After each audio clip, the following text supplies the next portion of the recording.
নবী করিম সাল্লাল্লাহু আলাইহি ওয়াসাল্লামের জামানায় খায়বারের যুদ্ধ হলো। হযরত আলী রাদিয়াল্লাহু তাআলা আনহুর নেতৃত্বে খায়বার দখল হলো। মুসলমানেরা বিজয় করলেন। খায়বার দখল হওয়ার পর, খায়বারের দুর্গ দখল হওয়ার পরে ইহুদিরা সবাই বলল, তারা যখন ইসলাম গ্রহণ করলো, তারা বলল, এই জায়গার মালিক তো এখন আপনারা মুসলমানেরা, সুতরাং আমাদেরকে এই জনপদ থেকে বের করে না দিয়ে আমাদেরকে চাষাবাদ করার সুযোগ দেন। আমরা এই জমিগুলো চাষাবাদ করার পরে তার অর্ধেক আপনাদেরকে দিয়া দেব, বাকি অর্ধেক আমরা নেব। সেই কথার ভিত্তিতে নবীজি সাল্লাল্লাহু আলাইহি সাল্লাম রাজি হয়ে গেলেন। ফসল যখন উৎপাদন হলো, নবীজি সাল্লাল্লাহু আলাইহি সাল্লামের সাহাবী হযরতে আব্দুল্লাহ বিন রাওয়াহা রাদিয়াল্লাহু তাআলা আনহুকে পাঠালেন মালগুলো, ফসলগুলো আদায় করে নিয়ে আসার জন্য।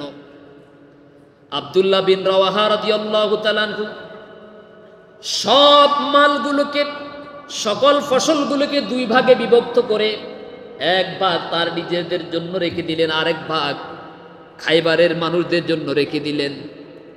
খায়বারের মানুষেরা বলতেছেন, রাসূল সাল্লাল্লাহু আলাইহি সাল্লামের দূতকে বলতেছেন যে আপনি তো আপনার ভাগের মধ্যে বেশিটা নিছেন, আমাদের ভাগে বোধহয় কম দিছেন, আমাদের সন্দেহ হচ্ছে। আব্দুল্লাহ বিন রাওয়াহা রাদিয়াল্লাহু তাআলা আনহু বললেন, তোমাদের যদি মনে হয় আমি ভাগ করতে গিয়ে, বন্টন করতে গিয়ে আমার ভাগে বেশি নিয়েছি, তোমাদের ভাগে কম দিয়েছি, তাহলে আমার ভাগটা তোমরা নিয়ে যাও, তোমাদের ভাগটা আমারে দিয়ে দাও। কারণ আল্লাহ নবীজি আমাকে আমানতের দায়িত্ব দিয়েছেন, যথাযথভাবে বন্টন করার জন্য আমার এই গুরুত্বপূর্ণ আমানত আমার উপরে দায়িত্ব দিয়েছেন। সুতরাং আমি যদি তোমাদের কাছে মনে হয় আমি বন্টনের মধ্যে উল্টা পাল্টা করেছি, তাহলে আমারটা তোমরা নিয়ে যাও, তোমাদেরটা আমারে দিয়ে দাও। আব্দুল্লাহ বিন রাওয়াহা রাদিয়াল্লাহু তাআলা আনহুর কথা অনুযায়ী খায়বারের ইহুদিরা মুসলমানদের ভাগটা নিয়ে গেলেন তারা, আর তাদের ভাগটা দিয়ে দিলেন মুসলমানদেরকে। অথচ রাসূল সাল্লাল্লাহু আলাইহি সাল্লামের দূত রাদিয়াল্লাহু তাআলা আনহু কোনো কিছুই বললেন না। এই সুষম বন্টন দেখে, আমানতের এই হেফাজত দেখে, আমানতদারিতা দেখে খায়বারের শত শত নয়, হাজার হাজার ইহুদিরা সঙ্গে সঙ্গে উচ্চারণ করে নিল, লা ইলাহা ইল্লাল্লাহু মুহাম্মাদুর রাসূলুল্লাহ সাল্লাল্লাহু। মুসলমানদের এই আমানতদারিতা দেখে, সম্পদের সুষম বন্টন দেখে অমুসলিমরা কালিমা পড়ে মুসলমান হয়ে গেছে। সুবহানাল্লাহ বলে। যার মধ্যে আমানতদারিতা নাই তার মধ্যে ঈমানও। এখন যদি আমরা এই শব্দটা দিয়ে আমি থেকে শুরু করে, আমি থেকে আমরা সবাই যদি আমাদেরকে বিচার করি, কারণ পৃথিবীর সব থেকে বড় আদালত হচ্ছে নিজের বিবেক, ঠিক কিনা বলেন? আপনি যখন কোনো হারাম কাজ করবেন, আপনি যখন কোনো অন্যায় কাজ করবেন, অন্যায় কাজটা করতে গেলে আপনার এই যে এই জায়গার মধ্যে দেখবেন যে ধুক ধুক একটা সিগন্যাল মারে, কি বলেন? চোর গরু চুরি করতে যাবে, মোরগ চুরি করতে যাবে, কাউকে ঠকাতে যাবে, অর্থাৎ যে যেই লাইনে দুই নম্বরই কাজের সাথে জড়িত, এই দুই নম্বরই কাজ করতে গেলে করার আগে, করার সময় তার এই জায়গাটার মধ্যে সিগন্যাল মারে, কি মারে না? আপনারা কি বলেন, মারে না? মুরব্বী শুধু মাথা লাড়াইলে হইতো না, আবার কথা কইতে হইতো। এখানে একটা সিগন্যাল মারে, কেন কথা তো বলতেছি আমাদের পরিবর্তনের জন্য। প্রত্যেক জুমায় এটা গতানুগতিক নামাজ পড়ি চলে যাবেন, তাহলে লাভ হবে না। এখানে সপ্তাহে একটা এজেন্ডা ঘোষণা করা হবে যে কোরআন হাদিসে এইভাবে আছে, আমাদেরকে এইভাবে চলতে হবে, ঠিক কিনা বলেন? আমাদের সাথে তো কোরআন হাদিসের সাথে মিলে না, আর এই অবস্থায় যদি আমরা মারা যাই তাহলে আমাদের অবস্থা ভয়ঙ্কর হবে। এজন্য আল্লাহ চান যে আমার সবগুলো বান্দা ইমানদার হয়ে জান্নাতে যায়। সুবহানাল্লাহ বলেন। আমরা কি ইমানদার হয়ে জান্নাতে যেতে চাই না? ইমানদার হয়ে জান্নাতে যেতে হলে আল্লাহর এই বিধানকে মানা লাগবে, ঠিক কিনা বলেন? মিলাই দেখেন তো দেখবেন যে কোনো হারাম কাজ করতে গেলে এখানে সিগন্যাল মারে, অর্থাৎ আপনাকে বুঝাতে চায়, আপনার বিবেক, আপনার আদালত আপনাকে তখন সিগন্যাল মেরে সতর্ক করে আপনাকে জানাতে চায়, আল্লাহর বান্দা, তুমি যে হারাম কাজের দিকে যাচ্ছ, যেই পথে পা বাড়াচ্ছ, এটা অন্যায়ের পথ, এটা জুলুমের পথ, এটা পাপের পথ। এই পথে তুমি যাইও না। এই পথে গেলে তোমাকে আযাবের সম্মুখীন হতে হবে। এই পথে গেলে আল্লাহ এবং আল্লাহ রাসূল তোমার উপর অসন্তুষ্ট হবে। আপনাকে বারবার সতর্ক করতে থাকে, ঠিক কিনা বলেন? আর ওই অবস্থা যদি আপনি সেখান থেকে নিজে নিজে ফিরে আসতে পারেন, তাহলে আপনি মুত্তাকি, তাহলে আপনি ঈমানদার। সুবহানাল্লাহ। তাহলে পৃথিবীর সব থেকে বড় আদালত হচ্ছে নিজের বিবেক। পৃথিবীর সব থেকে বড় আদালত কোনটা? বিবেক। বিবেক যদি বলে এটা হারাম, এটা করা যাবে না। আল্লাহ আমাদেরকে মানার তৌফিক দান করুন। তাহলে আমানত, যার মধ্যে আমানতদারিতা নাই তার মধ্যে ঈমানও নাই। এখন এই শব্দটা দিয়ে যদি আমি থেকে শুরু করে আমরা সবাই, আমাদের মা বাবা, আমাদের স্ত্রী, আমাদের ভাই, আমাদের বোন, আমাদের সমাজ, আমাদের দেশ, আমাদের কোর্ট কাছারি, আমাদের শিক্ষাঙ্গন, আমাদের ব্যবসা প্রতিষ্ঠান, সব জায়গায় যদি আমরা এই শব্দটা দিয়ে মূল্যায়ন করি, তাহলে 100 মানুষের মধ্যে হাতে গোনা 4-5 জন ইমানদার পাওয়া যায় কিনা আল্লাহ ভালো জানে, ঠিক কিনা বলেন? কারণ আমাদের মধ্যে ঈমান, আমানতদারিতা নাই।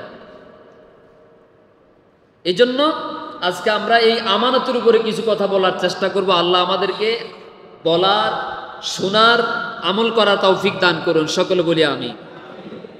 আমার বন্ধুগণ, বিশ্বনন্দিত কোরআনে কারীম, এই কোরআনুল কারীমের 4 নম্বর সূরা, সূরাতুন নিসার 58 নম্বর আয়াতে কারিমার ভিতরে আল্লাহ রাব্বুল আলামিন বলছেন, ইন্নাল্লাহা ইয়া'মুরুকুম আন তুওয়াদ্দুল আমানাতি ইলা আহলিহা।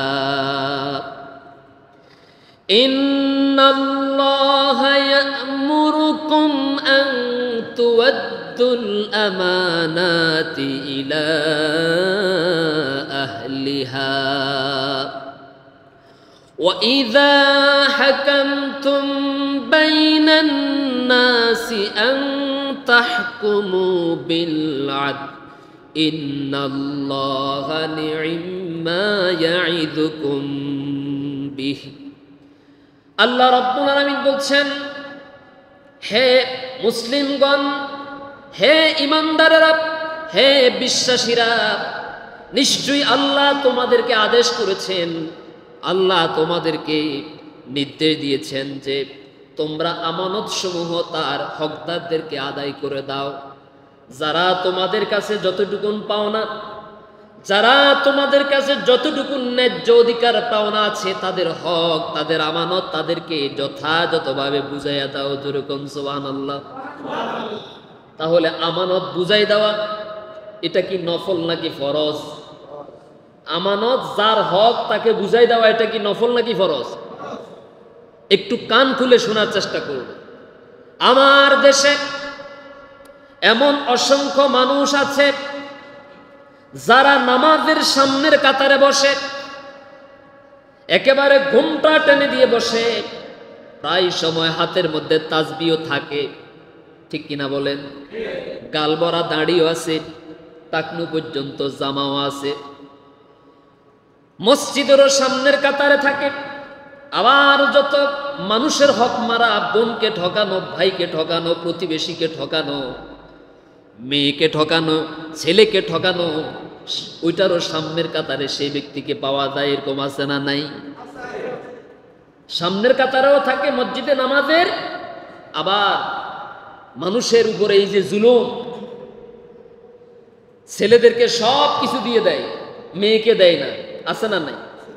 মনে রাখবেন, একজন বাবার যদি 10 জায়গায় 10 ডিসিম জায়গা থাকে, 10 জায়গায় 10 ডিসিম, খালের কিনারে হোক, বিলের মাঝখানে হোক, নোয়াখালী সুপার মার্কেটের মাঝখানে হোক, অথবা আপনাদের এই বাজারের আশেপাশে যেখানে হোক না কেন, যেখানে যেখানে আপনার ছেলে যতটুকুন পাবে, আপনার মেয়ে তার অর্ধেক পাবে। এটা আল্লাহর হক, ঠিক কিনা বলেন?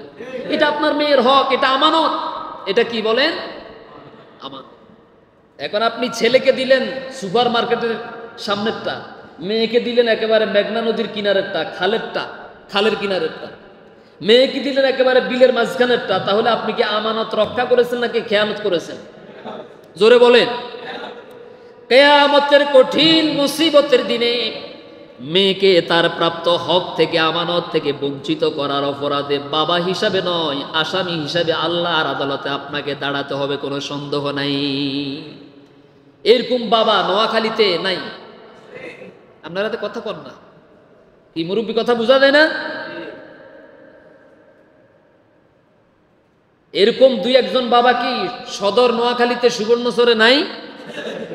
যদি থাকেন, আমার আওয়াজ যদি আপনার কানে যায়, মরার আগে আপনি সোজা হয়ে যান।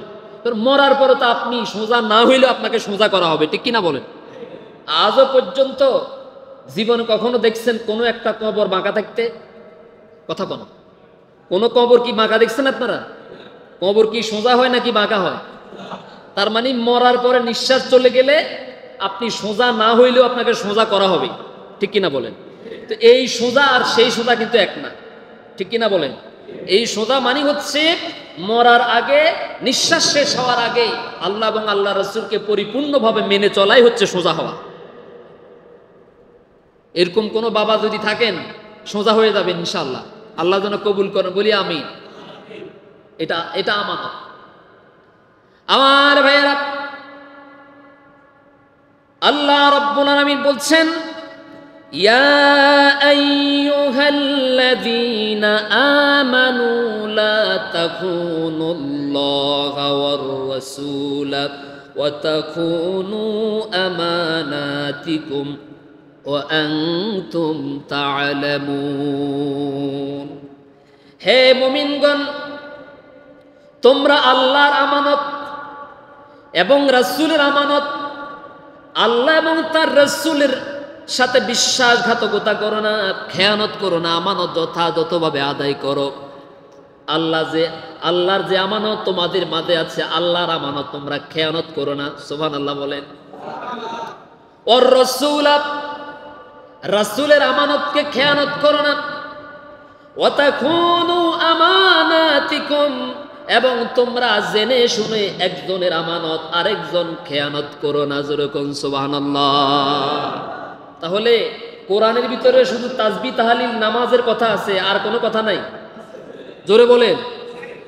আপনার ব্যক্তি জীবনটা কিভাবে সাজাবেন, আবার বলছি, আপনার ব্যক্তি জীবনটাকে কিভাবে সাজাবেন, আপনার পরিবারকে কিভাবে সাজাবেন, আপনার সমাজকে কিভাবে সাজাবেন, আপনার দেশটাকে কিভাবে সাজাবেন, সব কথা আল্লাহ তাআলা কোরআনুল কারীমের ভিতরে চমৎকার করে বলে দিয়েছেন, কিছু বাদ দেন নাই। আল্লাহু আকবার।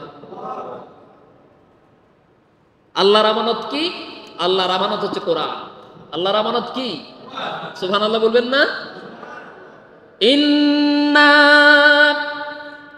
আরাদনাল আমানাতা আলাস সামাওয়াতি ওয়াল আরদি ওয়াল জিবালি فأبين أن يحملنها وأشفقن منها وحملها الإنسان إنه كان ظلوما جهولا। আল্লাহু আকবার। আমি কি কথাটা বাড়ি থেকে বানাই আনছি? আপনাদের এলাকার কোরআন শরীফে আছে, বিশ্বাস করেন?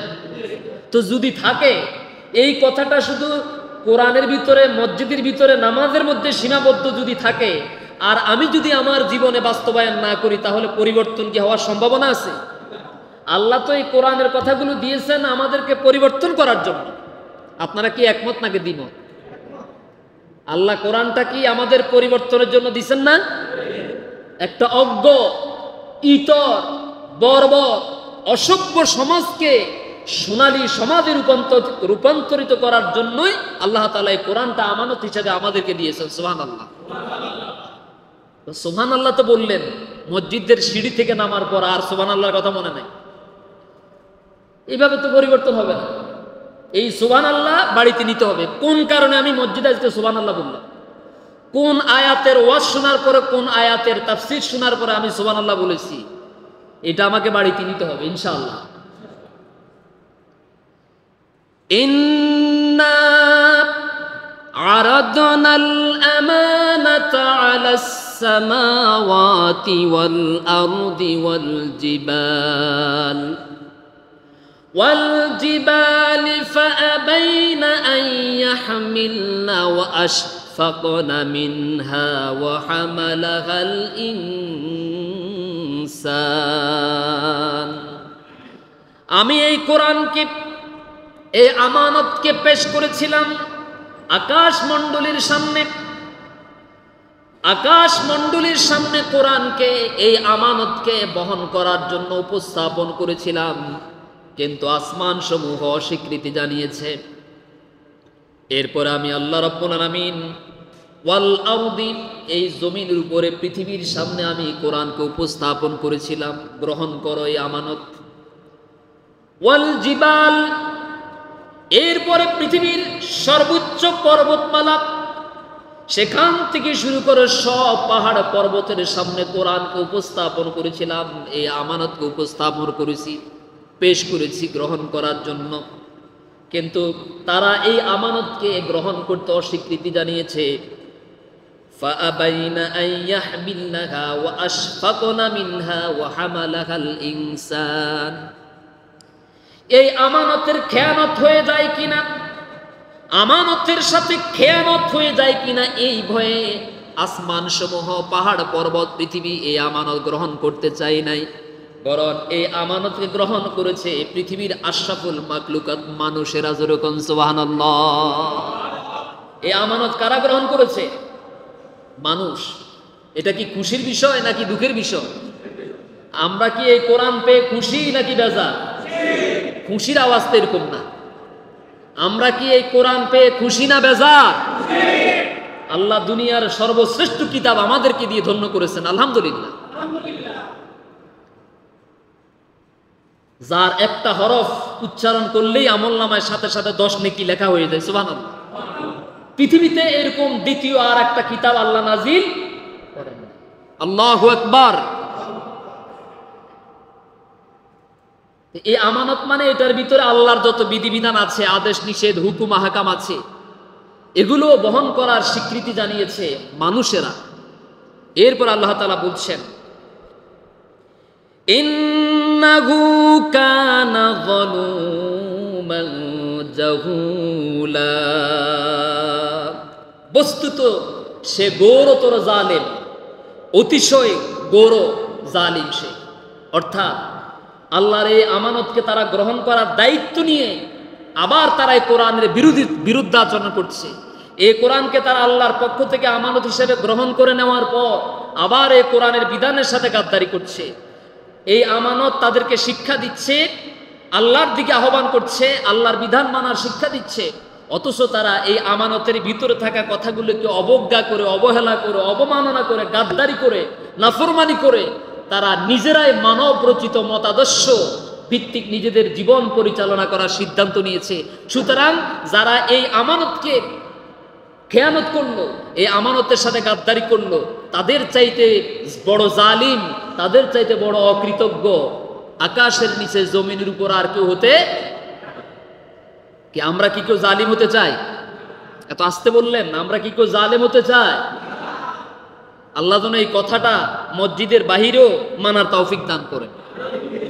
এখন জালিমকে ওই ব্যক্তির চাইতে আর বড় জালিম কেউ হতে পারে না, ওই ব্যক্তির চাইতে আর বড় জালিম কেউ হতে পারে না যে ব্যক্তি আল্লাহর এই কিতাবকে, আল্লাহর কোরআনকে, আল্লাহর কথাকে অবমাননা করে অথবা আল্লাহর কোরআনের পথে বাধা সৃষ্টি করে, আল্লাহর আইন মানতে মানুষকে বাধা প্রদান করে, নিজেও মানে না আরেকজনকেও মানতে দেয়।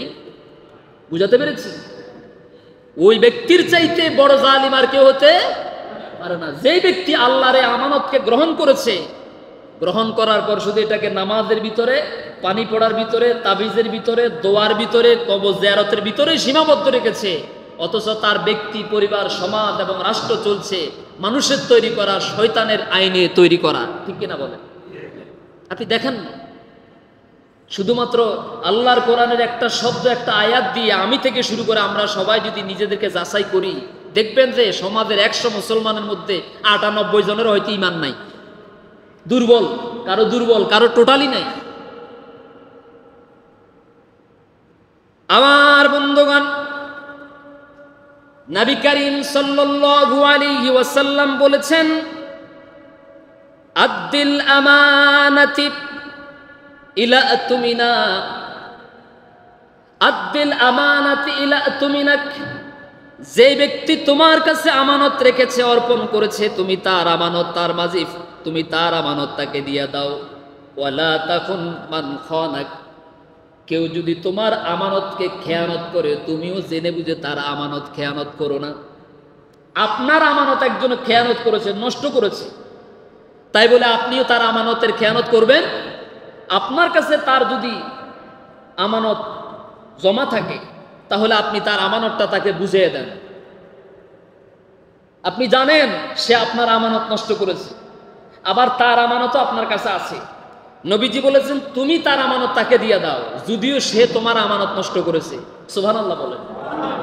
ইসলাম আমাদেরকে কি শিক্ষা দিচ্ছে? আজকে আমাদের সমাজে ধার করজের একটা সিস্টেম আছে।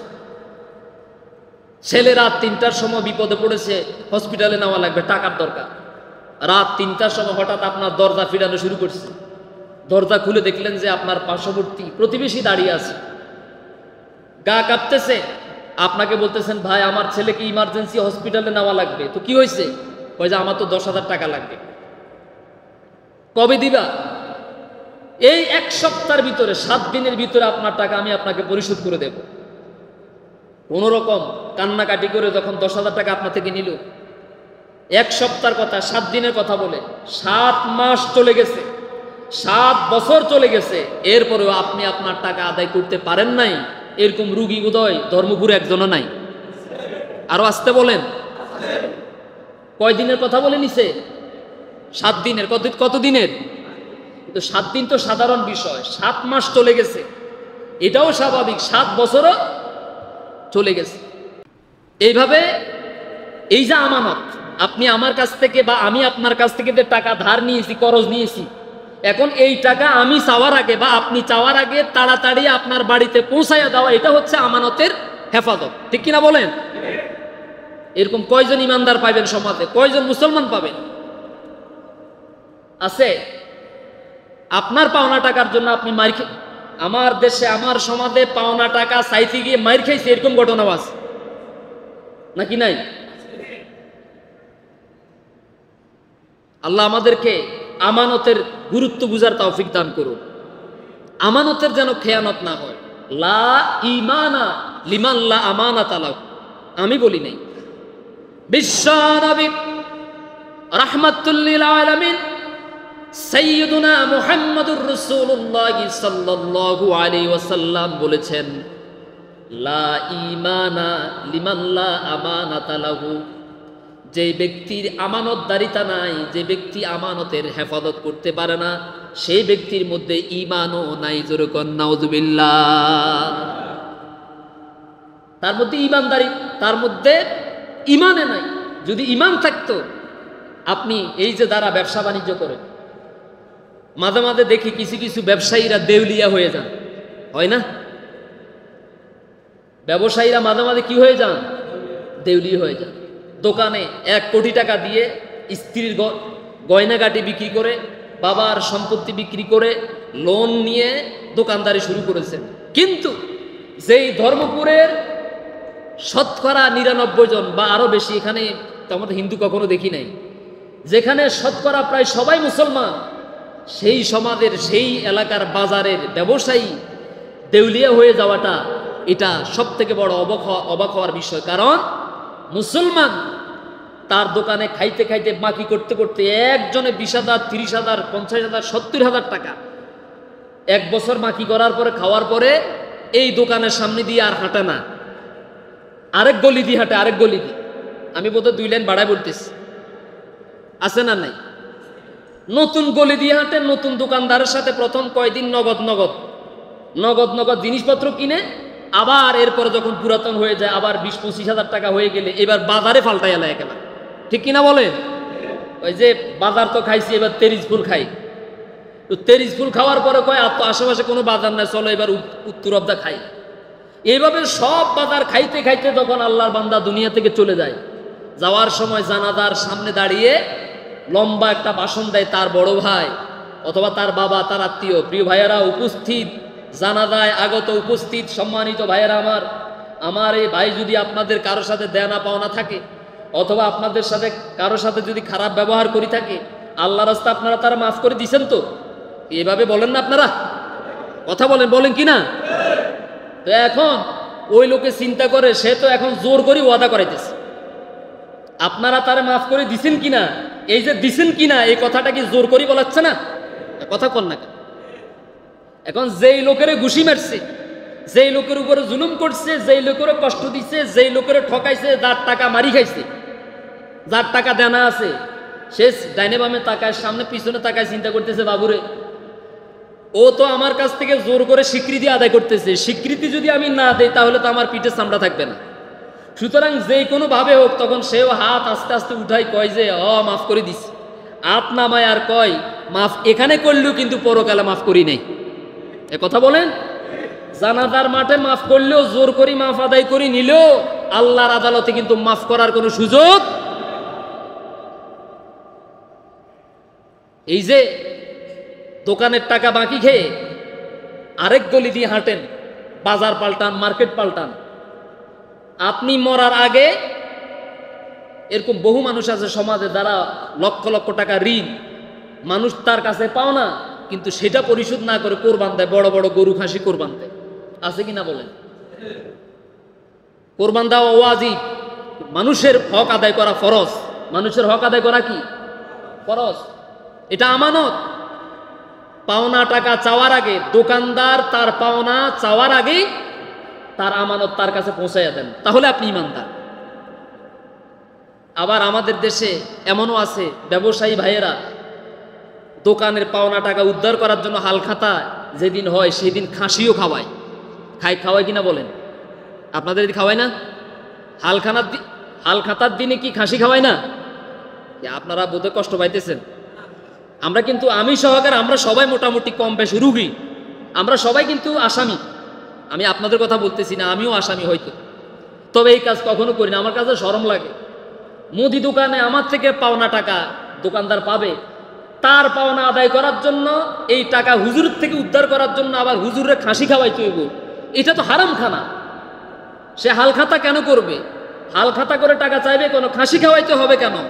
সে খাওয়ানোর আগে, হালখাতার আগেই তো তার টাকা তার বাড়িতে তার দোকানে দিয়ে আসা আমার জন্য ওয়াজিব ছিল, ঠিক কিনা বলেন? আমি খাই না।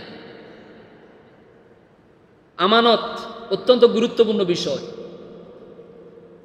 আর আমরা মুসলমানেরা আজকে ভাগ বাটোয়ারা করতে গেলে দেখবেন আমাদের সমাজে এক শ্রেণীর মানুষ আছে স্পেশাল, যাদেরকে বলা হয় আমিন। কি বলা হয়? আমিন। আমিন কাদেরকে বলে? যারা জায়গা জমি মাপে তাদেরকে কি বলেন? আমিন বলা হয়। এই আমিন মানে হচ্ছে বিশ্বাসী। আমিন মানে কি? বিশ্বাসী। এই আমিন সাহেবদেরকে যখন জায়গা জমি বন্টন করতে দেওয়া হয়, অধিকাংশ ক্ষেত্রে ভালো মানুষ অবশ্য আছেন, কেউ গায়ের মধ্যে নিবেন না, যখন জায়গা জমি মাপ দেওয়ার জন্য ডাকা হয় অধিকাংশ ক্ষেত্রে তারা নয়সই করেন, এদিক সেদিক করেন। আছে না নাই? মানে টাকার বান্ডিল, হাঁসের গোস্ত, খাসির গোস্ত, পরোটা, মোগলাই যে যত ভালোভাবে খাওয়াইতে পারে, পরের দিন তার দিকেই একটু ভালো করে সেন্টটাকে একটু টেনে দেওয়া হয়, ঠিক কিনা বলেন? কিন্তু তাদেরকে বলা হয় আমিন। তাদের এই নামের সাথে কামের কোনো মিল নাই। এটা আমরা তো সামাজিক জীব, সমাজে বসবাস করি, এই জন্য দেখি। পরবর্তীতে যখন আরেকজনকে আনা হয়, উনি যখন মাপ দেয় দেখা যাচ্ছে না আগের মাপ ঠিক নাই। যার সাথে যার সম্পর্ক ভালো তার ভিতরে একটু কিছু অংশ একটু ঠেলে দেয়, ঠিক কিনা বলেন? আমরা মুসলমানেরা আজকে আমানতদারিতা থেকে দূরে সরে যাওয়ার কারণে অমুসলিমরা আমাদের আদর্শ দেখে, আমাদের চরিত্র দেখে কালিমা পড়ে মুসলমান হওয়া তো দূরের কথা, আমাদের মুসলমানেরা আমাদের মুসলমানদের চরিত্র দেখলে এখন হাসি পায়, ঠিক কিনা বলেন? এ কি মুসলমান? এই জন্য বিশ্ব কবি সম্রাট আল্লামা ইকবাল রহমতুল্লাহ আলাইহি বলেছেন, सबक फिर पढ़ सदाकत का, अदालत का, शुजाअत का, लिया जाएगा तुझसे कम दुनिया की इमामत का। हे दुनियार मुसलमानेरा, সততা ইনসাফ আর বীরত্বের সবক তোমরা আবার পড়ো, সততার সবক আবার পড়ো, ইনসাফের সবক তোমরা আবার পড়ো, বীরত্বের সবক তোমরা আবার পড়ো। আর ইনসাফ যদি তোমরা ইনসাফের উপরে যদি থাকো, সততার উপরে যদি তোমরা থাকো, বীরত্বের উপরে যদি তোমরা থাকো, তাহলে আল্লাহ রব্বুল আলামিন গোটা দুনিয়ার শাসন ক্ষমতা তোমাদের মুসলমানদের হাতে আবার তুলে দিবে। আর আস্তে কোন সুবহানাল্লাহ। তোমরা যদি ইনসাফের উপরে থাকো, বলেন কিসের উপরে? না সবাই তো বললেন না, কিসের উপরে? তোমরা যদি ইনসাফের উপরে থাকো, তোমরা যদি আমানতদারিতাকে রক্ষা করো, তোমরা যদি সততার উপরে চলতে পারো, তোমরা যদি বীরত্বের উপরে চলতে পারো, তাহলে আল্লাহ রব্বুল আলামিন তোমাদের হারিয়ে যাওয়া সেই ঐতিহ্য, তোমাদের হারিয়ে যাওয়া রাজত্ব, তোমাদের হারিয়ে যাওয়া সালতানাত, তোমাদের হারিয়ে যাওয়া ক্ষমতা, আল্লাহ রব্বুল আলামিন গোটা দুনিয়ার সমস্ত ক্ষমতা, তোমাদের নেতৃত্ব তোমাদের হাতে আবার তুলে দিবে। আজ আমাদের মধ্যে ইনসাফও নাই, আছে কথা কম, ইনসাফ কি আছে? সততা কি আছে? কোন জায়গায় সততা আছে বলে? দোকানে যাবেন, ফরমালিন ছাড়া জিনিস নাই, 2 টাকা লাভের আশায় সব মানুষ মেরে ফেলো। আগে রুগী দেখতে গেলে মানুষ ফল কিনত, হাতে করে ফল নিত। এখন চিন্তা করে এতদিন পরে রুগীকে দেখতে যাব, খালি হাতে বা কেমনে যায়। আবার চিন্তা করলো যদি এখান থেকে কিছু ফল কিনি, তাহলে এই ফল কিনা মানে ইচ্ছে করে রুগী যদি আরো 10 দিন বাঁচে, তাহলে আমি এই ফল খাওয়া না মানে রুগীকে আরো 10 দিন আগে মরার ব্যবস্থা করে দিই। ঠিক কিনা বলেন? বুঝাইতে পারি? যে রুগী মারা যাবে হয়তো 10 দিন পরে, এখন আমি যেই ফল বাজারে আছে এগুলা যদি রুগীর বাড়িতে নিয়ে যায়, তাহলে এই ফল খাইলে হয়তো রুগীর হায়াত আরো 10 দিন কমার সম্ভাবনা আছে। ঠিক কিনা বলেন? আগে আমরা দেখছি ফলের দোকানের সামনে মাছি, তারপরে আপনার চিনির বস্তার মধ্যে বড় বড় পিঁপড়া, দেখছেন না আপনারা? এখন কি চিনির বস্তার মধ্যে কালো কালো পিঁপড়াগুলো থাকে না? এগুলো তো চিনি না। এরপরে ফলের দোকানে যে একটা গ্রান, ফল ফসে গেলে, আম পচে গেলে একটা গ্রান বাইরে হতো। ঠিক কিনা বলেন? এখন মাছি ফল দোকান থেকে 100 গজ দূরত্ব বজায় রাখি চলে, বাবারে এটা খাইলে যেটা খাইলে মানুষ মারা যাবে, সুতরাং সেটার ধারে কাছে আমিও যাইতে। আমি এই জন্য মাঝে মাঝে, যদিও আপনারা হয়তো হাসবেন, মাঝে মাঝে বলি যে যখন করোনা বাংলাদেশে এসেছে, যখন গোটা বিশ্বকে করোনা আক্রান্ত করেছে, চিকিৎসা বিজ্ঞানে যেই দেশ যত বেশি উন্নত ছিল, সেই দেশে তত বেশি করোনায় আক্রান্ত হয়ে মানুষ মারা গেছে। ঠিক কিনা বলেন? আর আমার দেশে চিকিৎসা বিজ্ঞানে আমরা অনেক পিছিয়ে আছি, অনেক পিছিয়ে আছি। অথচ জনসংখ্যার তুলনায় ভৌগোলিক অবস্থানের দিক থেকে বাংলাদেশ এতটাই ক্ষুদ্র, এই বাংলাদেশে তো 1 লক্ষ মানুষের জীবিত থাকার কথা ছিল না, যে ঘনবসতি। ঠিক না? অথচ আল্লাহর মেহেরবানিতে, আল্লাহর নিজের দয়ায় আমাদেরকে বাঁচিয়ে রেখেছেন। এটা হলো একটা কারণ। 2 নম্বর কারণ আমি যেটা বলি সেটা হচ্ছে এই যে করোনা যখন বাংলাদেশের বর্ডার ক্রস করে ভিতরে ঢুকছে, তখন দেখলে যে ওরে বাবা রে বাবা, এদেশের মানুষের পেটের ভিতরে যেই পরিমাণ জীবাণু আছে, যেই পরিমাণ ফরমালিন আছে, এদেশের মানুষের পেটের ভিতরে যেই পরিমাণ বিষাক্ত খানা আছে, আমি যদি এগুলা তো তাদের নাড়ি বুড়ির সাথে জড়িত, এগুলা তাদের রক্তের সাথে মিশে গেছে। সুতরাং আমি করোনা যদি এদেরকে ধরি, তাহলে আমারও মরার সম্ভাবনা আছে। এই জন্য করোনা কিছুদিন থাকি চলে গেছে। বিষয়টা একটা উদাহরণ দিলাম আর কি। মানে আমরা যে পরিমাণ দূষিত খাবার খাই, আমাদের বাজারে, আমাদের তরকারিতে, কাঁচা তরকারি দীর্ঘদিন থাকার জন্য আমরা বিষ মিক্স করি, ফরমালিন মিক্স করি। ঠিক কিনা বলেন? এই যে সততা বহির্ভূত ব্যবসা, যার কারণে আপনি উঠতে পারছেন না। আপনি যতই উপর উঠার চেষ্টা করছেন, আল্লাহ আপনাকে তত নিচের দিকে নিয়ে যাচ্ছেন। ঠিক কিনা বলেন? শান্তি পাবেন, কারণ সততার মাধ্যমে যদি ব্যবসা বাণিজ্য করেন, আপনাকে বরকত দিবেন কে? আল্লাহ দিবেন। এটা আল্লাহর ওয়াদা। দরকার কি ভাই? আপনারা দেখেছেন বুর্জ আল খলিফার মালিক, বুর্জ আল খলিফা, যে বিশাল টাওয়ার, আকাশচুম্বী যে টাওয়ার, এই টাওয়ারের মালিক টাওয়ারের নিচে 3.5 হাত মাটির অন্ধকারের মধ্যে সেখানে তার কবর হয়েছে।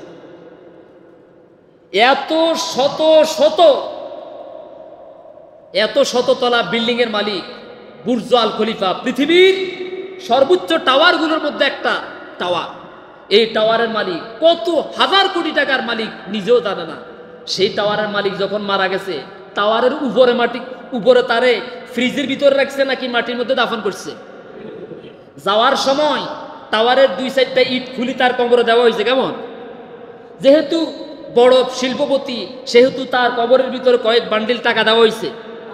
তার মানে বোঝা যাচ্ছে যে ছোট ব্যবসায়ী হন, বড় ব্যবসায়ী হন, ছোট রাজনীতিবিদ হন, বড় রাজনীতিবিদ হন, ছোট খতিব হন, বড় খতিব হন, ছোট শিক্ষিত হন, বড় শিক্ষিত হন, যাই হন না কেন, যখনই আমার আপনার নিঃশ্বাস চলে যাবে, আমাকে আপনাকে শুধুমাত্র 3টা কাপড় দিয়েই আমাকে আপনাকে অন্ধকার কবরের মধ্যে কখনো কখনো কাদামাটি, কখনো কখনো হাঁটু পরিমাণ পানির মধ্যেও তো লাশ রাখা হয় কবরে, হয় না? হয় কিনা বলেন? তাহলে আমি আপনি সারাটা জীবন যে মানুষদেরকে ঠকাইছি, নিজের 2 টাকা লাভের জন্য, 2 দিন এই মালকে টিকিয়ে রাখার জন্য, সতেজ রাখার জন্য যে বিষ মিক্স করলাম, ফরমালিন মিক্স করলাম, ধর্মপুর সহ সদরের মানুষগুলোকে মারার জন্য যে বিষ মিক্স করলাম, এটা তো বিষ না। এই বিষ কিয়ামতের দিন আল্লাহর আদালতে আমাকে জাহান্নামের আগুনে জ্বালার জন্য একটা উপাদান, ঠিক কিনা বলেন? কি দরকার? আল্লাহ আমাদেরকে বুঝার তৌফিক দান করুন। ইনসাফ নাই, মায়ের কাছে ইনসাফ নাই। মা 3 ছেলেকে বিয়ে করিয়েছেন, 3 ছেলে 3টা বউ, 3 বউয়ের সাথে সমানভাবে ইনসাফ করেন না। আমি বোধহয় কথাটা 2 লাইন বাড়াই বলছি, কেমন? নাকি ঠিক আছে? একজন শাশুড়ি তার পুত্রবধূর সবার সাথে সমান ইনসাফ করেন না, আবার একজন বাবাও তার সব ছেলে মেয়েদের সাথে সমানভাবে ইনসাফ করেন না, ঠিক কিনা বলেন? করেন। তাহলে আগে এই ইনসাফ আগে আমি আমার দেহ থেকে কায়েম করি, ঠিক কিনা বলেন? ইনসাফ কায়েম করি। দেহের ইনসাফ কি? দেহের ইনসাফ হচ্ছে একজন বেগানা নারী আমার চোখের সামনে দিয়ে যাচ্ছে, আল্লাহর নির্দেশ হচ্ছে ওইদিকে তাকানো যাবে না, এটা হচ্ছে চোখের আমানত। কিসের আমানত? আমি ওইদিকে তাকাবো না। যদি তাকাই তাহলে আমি ইনসাফ করলাম না, চোখের বেইনসাফি করলাম, চোখের খেয়ানত করলাম, ঠিক কিনা বলেন? আমার ইচ্ছা, আমার ক্ষমতা আছে, আমার জনবল আছে, আমি ইচ্ছা করলে একজনের সম্পদকে, একজনের হককে মেরে খেয়ে দিতে পারি, কিন্তু আমি করলাম না, কারণ এটা বেইনসাফি, এটা আমি করলাম না, ঠিক কিনা বলেন? আল্লাহ আমাদেরকে বুঝার তৌফিক দান করুন। আরো জোরে বলি আমিন। আমার বন্ধুগণ, এরপরে আল্লাহ রাব্বুল আলামিন বলছেন, ইন্নাল্লাহা ইয়া'মুরুকুম আন তুওয়াদ্দুল আমানাতি ইলা আহলিহা। আল্লাহ রাব্বুল আলামিন তোমাদেরকে নির্দেশ প্রদান করেছেন, আদেশ প্রদান করেছেন, যারা তোমাদের কাছে আমানত প্রাপ্ত, যাদের আমানত তোমাদের কাছে গচ্ছিত আছে, তাদের আমানত তাদের মাঝে যথাযথভাবে পৌঁছায়া দাও। সুবহানাল্লাহ বলেন। বাইতুল্লাহ শরীফ কালো গিলাফ জড়ানো এই বাইতুল্লাহ মক্কা বিজয়ের আগ মুহূর্ত পর্যন্ত নবী করিম সাল্লাল্লাহু আলাইহি সাল্লামের সাহাবী হযরত উসমান ইবনে মাজউন রাদিয়াল্লাহু তাআলা আনহুর হাতের মধ্যে ছিল। এই কাবা ঘরের চাবির দরজা ছিল তার হাতে।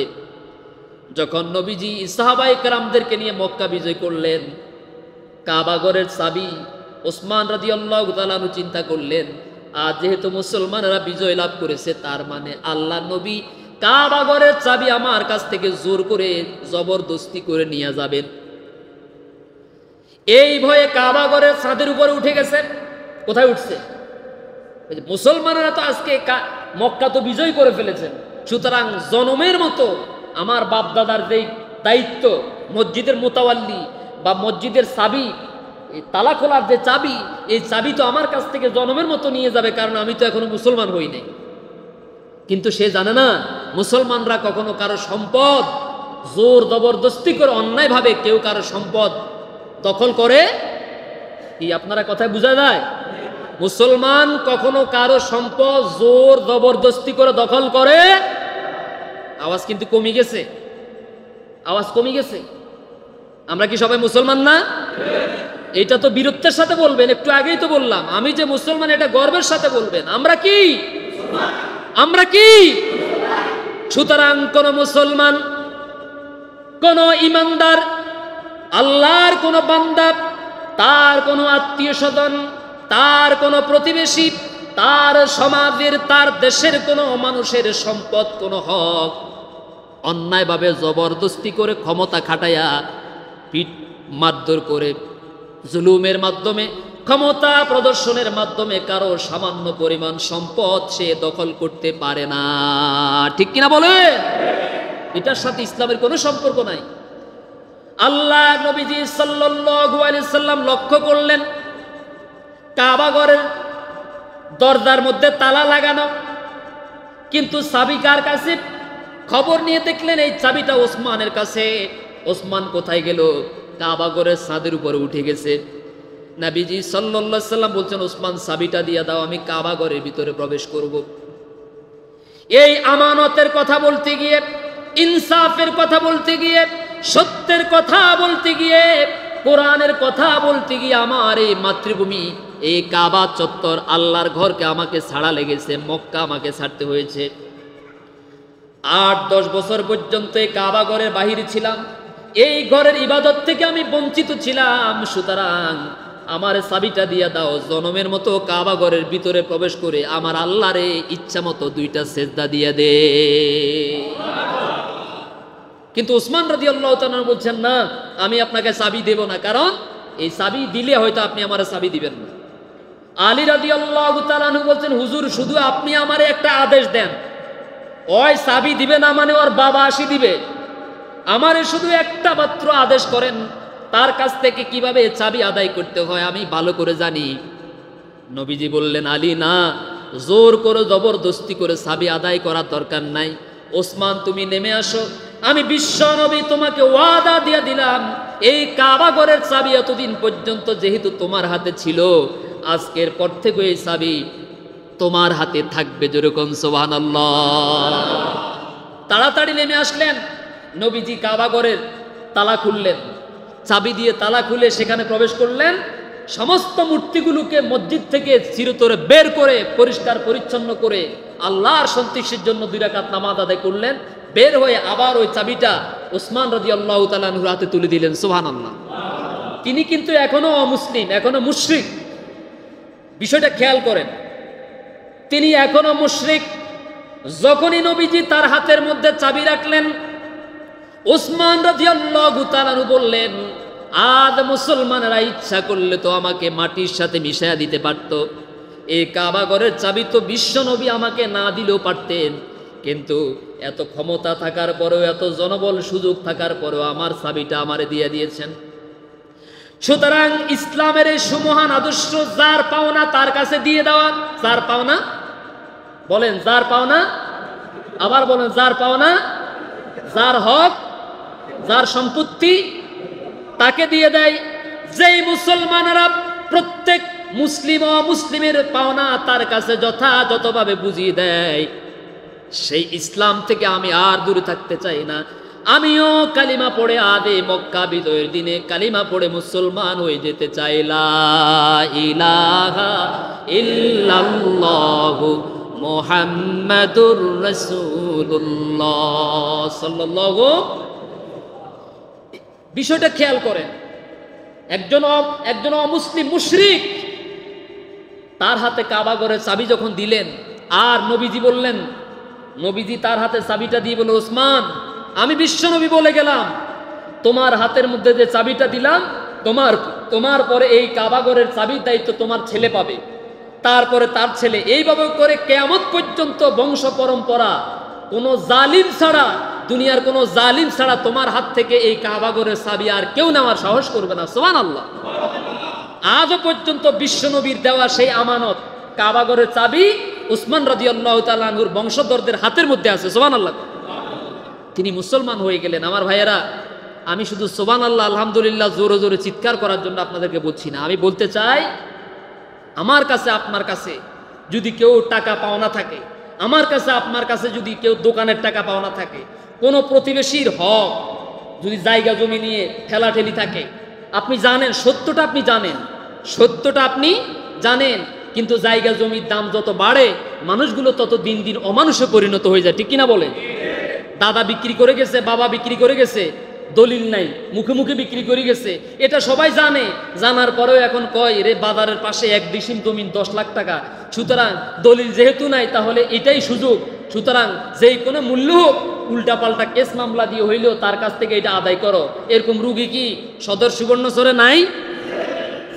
সুতরাং প্রত্যেকটা মানুষের প্রাপ্ত হক, প্রত্যেকটা মানুষের প্রাপ্ত আমানত, প্রত্যেকটা মানুষের পরিপূর্ণ প্রাপ্তি যথাযথভাবে তাকে যদি পৌঁছায় দিতে পারেন তাহলে আপনি ইমানদার।